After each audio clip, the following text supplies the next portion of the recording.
Israel और Hamas के बीच छिड़ा युद्ध अब और भीषण हो गया है।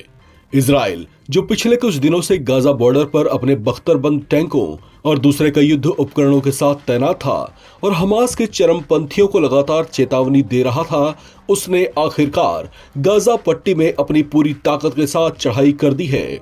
गाजा में इजरायली फाइटर जेट्स ने यहां भीषण बमबारी कर दी। इस हमले को लेकर इजराइल की ओर से जारी आधिकारिक बयान में कहा गया कि उसने खास तौर से हमास के ठिकानों को निशाना बनाया है। दावा किया जा रहा है कि हमास के कुछ कमांड सेंटर्स, छुपने वाली सुरंगों और बंकरों को ताकतवर रॉकेटों और मिसाइलों से वार कर तबाह कर दिया गया है।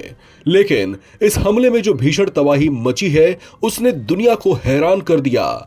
इजराइल डिफेंस फोर्सेस 2 दिन से फिलिस्तीन के कब्जे वाले गाजा पर मिसाइलें बरसा रहा है। उसके ऐसे हमलों में 2 दिन के भीतर ही 436 फिलिस्तीनियों की मौत हो गई, जिसमें 183 बच्चे भी बताए जा रहे हैं। दूसरे दिन के हमले में अब तक 71 लोगों के मारे जाने की पुष्टि कर दी गई है। इजराइल की ऐसी कार्रवाई से गाजा का एक बहुत बड़ा हिस्सा मरघट में बदल गया है। जो लोग वहां से बचकर भाग पाने में सफल रहे, उन्होंने बताया कि हर जगह लाशें ही लाशें बिखरी पड़ी थीं। इजराइल ने चेतावनी दी है कि अब से साउथ की ओर से नॉर्थ गाजा में घुसने या वहां से निकलने में पूरी तरह से मनाही रहेगी।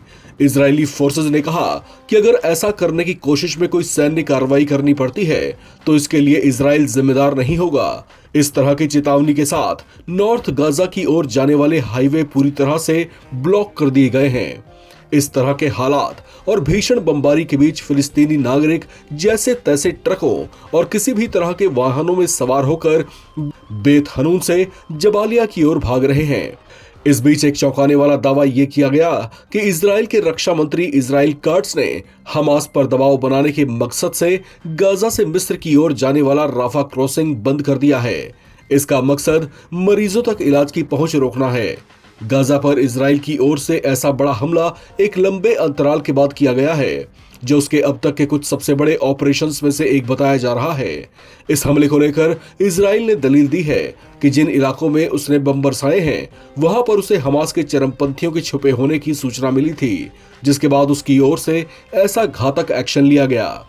आपको बता दें कि पिछले कुछ दिनों में इजराइल और हमास के बीच संघर्ष में कुछ कमी आती देखी जा रही थी, जिससे ये कयास लगाए जा रहे थे कि ये युद्ध अब जल्दी शांत हो जाएगा। लेकिन ऐसा हो नहीं पाया और इजराइल के गाजा पर किए गए हमले ने एक बार फिर दोनों के बीच जारी संघर्ष को हरा कर दिया है।